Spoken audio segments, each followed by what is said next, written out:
really calmed down. He's wrapping his tail around me now. He's not whipping me anymore. He actually had his eyes closed before. He's been really chilling.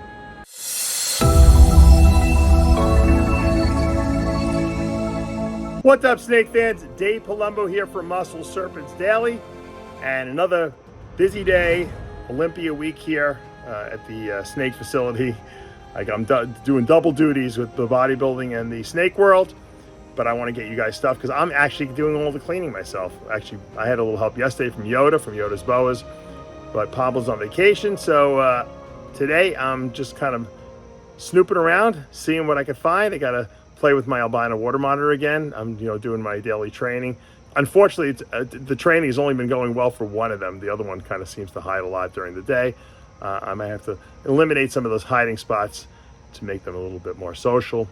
But we're going to take a look at a couple things that I just like as I'm cleaning. So you never know what we might find. Stay tuned. I'm picking up my my feeder minnows for my Monarch monitor, and I gotta play with the bunny rabbits. I love the bunny rabbits. Look at this little baby girl. What a cutie. That's why I can't feed rabbits to my snakes. I like them too much. They're too cute. Look at this guy. How cute is that guy? Can't feed these little bunnies. Too cute. All right, second day. I was able to reach in. He didn't climb into my hand, but he was letting me pet him, and I just kind of reached under him, picked him up. He's doing a little bit of the puffing his neck up a little. He was whipping his tail a little bit at first, but I just kind of let him sit in my hand. And my Albino Water Monitor seems to be kind of enjoying me holding him. I'm not trying to do anything with him. I'm just holding him. He's starting to tongue flick now. He seems like he's calming down a little bit. He's just still not sure of himself and not sure of this relationship with me. And it seems like he comes to the glass like he wants to come out and interact. He's just a little nervous about it, and that's okay. We got to get used to each other. He's got to get used to me, and if we do this every day, I'm sure he's going to get a little bit more friendly and a little bit more confident in himself and a little bit more relaxed until the point where I'm just going to open up the tub and he's just going to come right out, and he's not going to want to go back in. If I don't want to put him in, he's going to be trying to stay out with me, and that's cool. We still have to work on his girlfriend there, but she's hiding. But I'm getting whipped every once in a while with that tail a little bit. I'm sure he doesn't enjoy the camera in his face, but let's give him a little alone time with me. All right, he's really calmed down. He's wrapping his tail around me now. He's not whipping me anymore. He actually had his eyes closed before. He's been really chilling, and he's enjoying it. Definitely, I think I got him.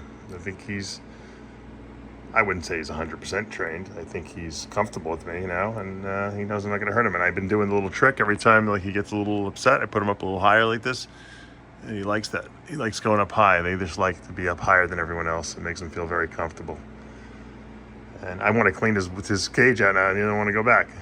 I know he's going to be upset when I put him back, but I got to film some bodybuilding content. Mr. Beautiful Albino Water Monitor.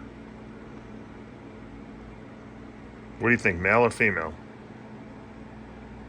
Let me know in the comments below. Finally, after probably 6 long months, we got a chance to see my daughter Shayla's friend. The pied peacock came back. And are you excited to see her? She hasn't been here for months, and she was across the street, I think. And there's her baby. There's the baby. Another pied. Another pied baby. Look at that. She's a pied. I'm pretty sure she's a pied. And that's the baby. The baby's not such a baby anymore. It grew up. She was keeping it across the street in the barn, I think, and raising it over there. And she finally brought it out. This is the first time. I think one of the babies actually got killed, probably by a coyote. But she's big enough now, this girl, that she's going to be all right. And the mom is protecting her. Good job, Mama. Good job. We love our peacocks. All right, a little update. A couple of people asked me, they wanted to see my Hurricane Monarch project. So this is the Monarch. A Monarch is a T-positive albino, very similar to Ultramel, Caramel. Tends to be the most purple of all of them. And I bred into this project. We created what we call the Hurricane Monarch. I haven't really given it a name, I probably should. The Hurricane Monarch is much darker because Hurricane is a dark morph. It has a lot more busy patterning, as you can see in the little alien heads. You got the little hurricane swirls. Really nice looking little boy we produced. We actually have his brother too. I want to show you his brother. All right, here's the brother. Another Hurricane Monarch, but different looking, right? It's got a lot more white creeping up the sides here.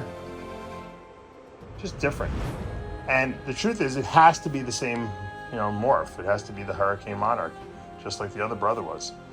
It just looks different. It's like lighter down here as it climbs up the sides. But it's got the hurricane swirls. It's Monarch visual, obviously. It just looks a little different.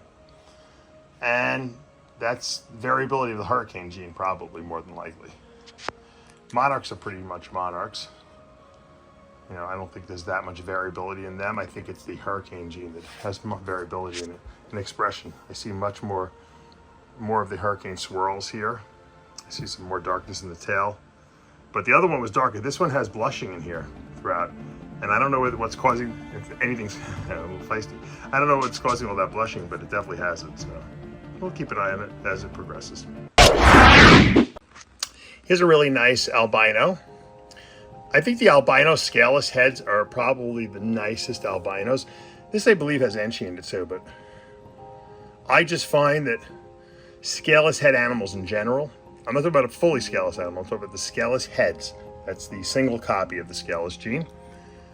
They tend to have more stuff going on, more contrast.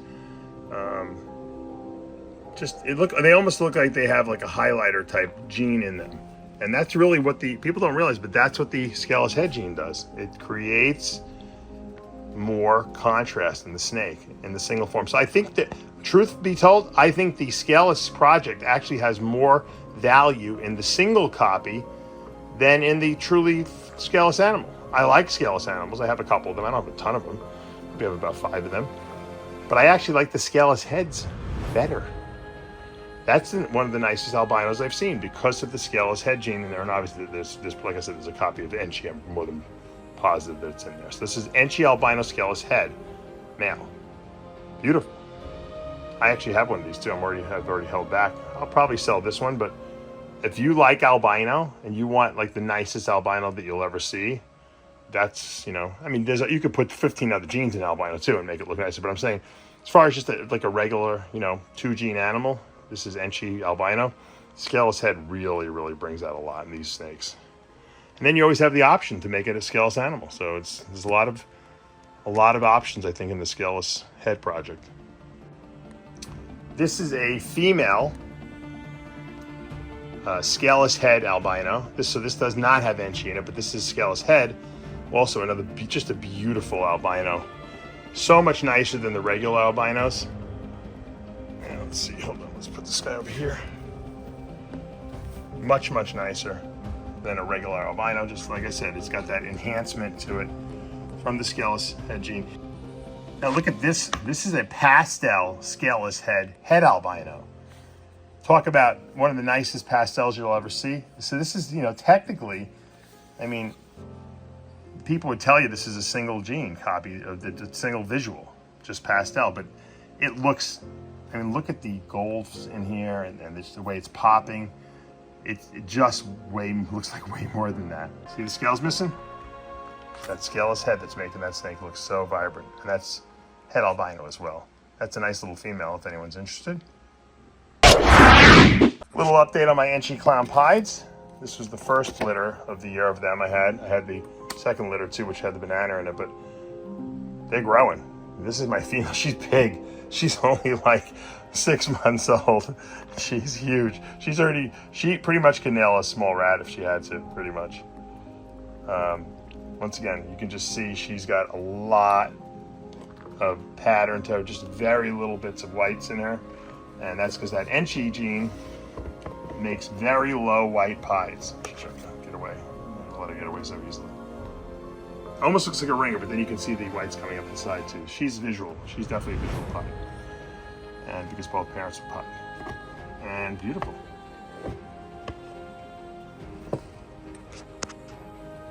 And here's our brother, who's in the shed.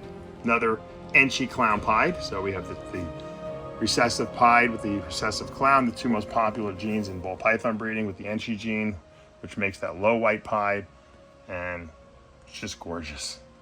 Just we get all the excellence of a clown pied, excuse me, of a clown Enchi, and then we put a little bit of pied in there for good measure, and we got a double recessive with an Enchi gene. Just amazing. And the only thing that can make a clown pied nicer would be a banana clown pied, right? So this is a higher white because we do not have the Enchi gene in this. The Enchi gene did not, I didn't hit the Enchi banana pied, clown pied.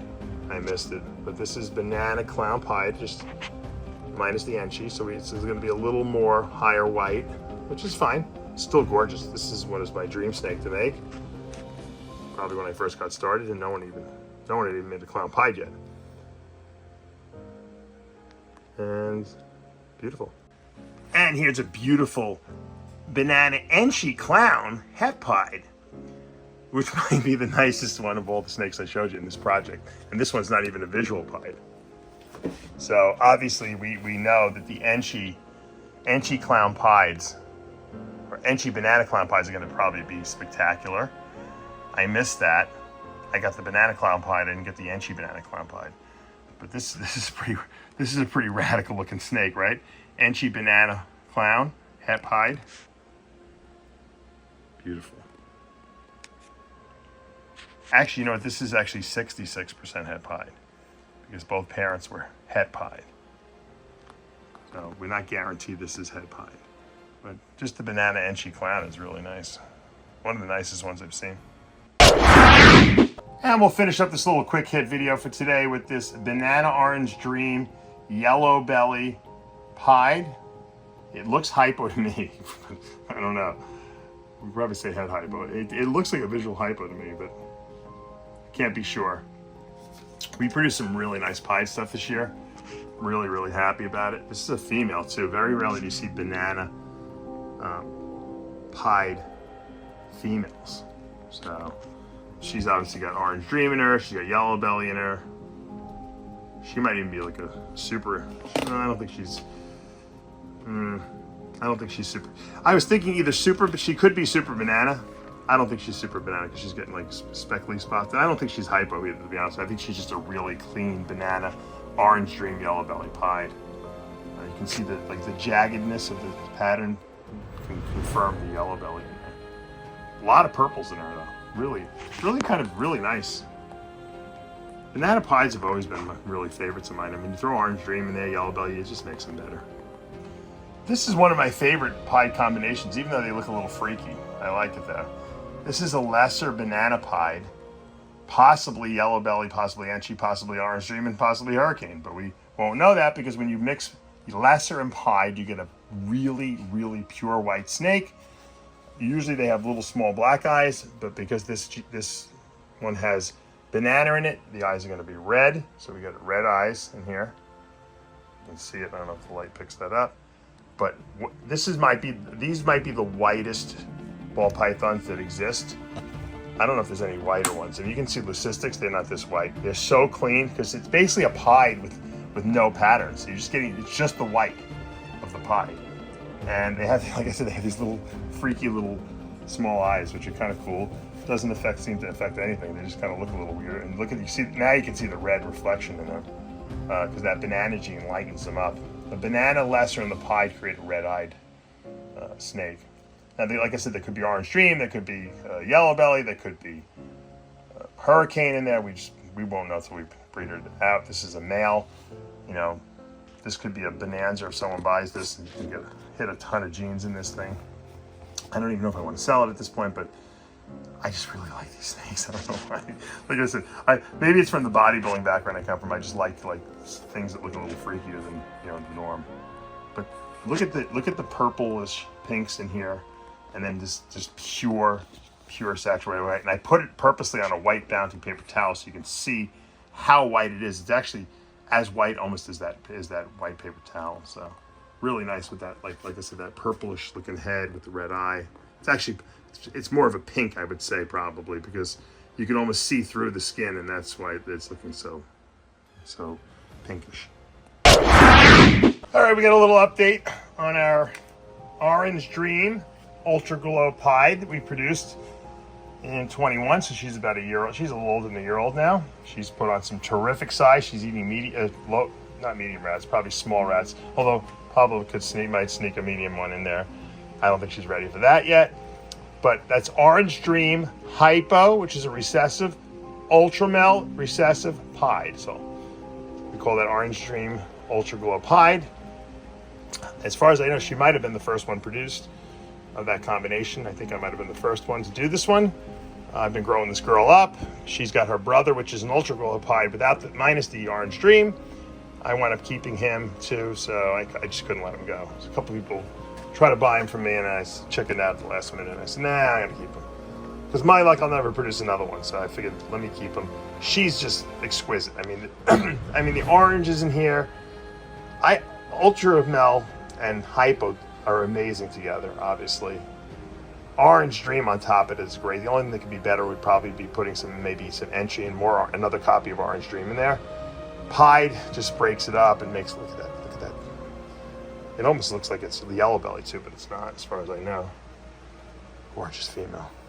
Anyway, just giving you an update on her. All right, guys, that's going to do it for today here at the facility. Hope you enjoyed today's video. Got a little further with that Albino Water Monitor. I'm getting pretty happy with this as far as that's concerned. So that's cool. That's really good. I lost unfortunately, a male peacock green tree python that I had. I don't know. I think it had a respiratory. I was treating it for a respiratory. I think that snake and the female that had the clutch, they both died. Look, it sucks. Everyone tells me about green tree pythons. They'll break your heart. I'm so happy I got at least some eggs, but I'm kind of a little disappointed that I lost two of mine. Luckily, the male was not the breeder Aru that I had, so I still have a pair left, and hopefully we can make sure that they stay healthy and eat, and maybe next year they'll produce something, or maybe the end of this year, who knows. All right, on a good note, you got to see some cool stuff. You got to see what that Scaleless head gene does to the albinos. Makes them look really, really high contrast. It does it to every morph, actually. It's a great combination. A lot of people just are not utilizing enough, and I'm gonna really put a lot of effort into exploiting it a little more and bringing out some of my projects. You can see some airplanes flying behind me. Looks like an alien spacecraft behind me. I hope it's an alien spacecraft. Why not? Add a little more adventure to the day. You got to see my pied peacocks that run around here. We had babies. It had a baby, and that's kind of cool. So a little hodgepodge of stuff today. All fun. If you're enjoying these videos, please hit that subscribe button, turn on those notifications, hit that like button. We'll see you back tomorrow morning.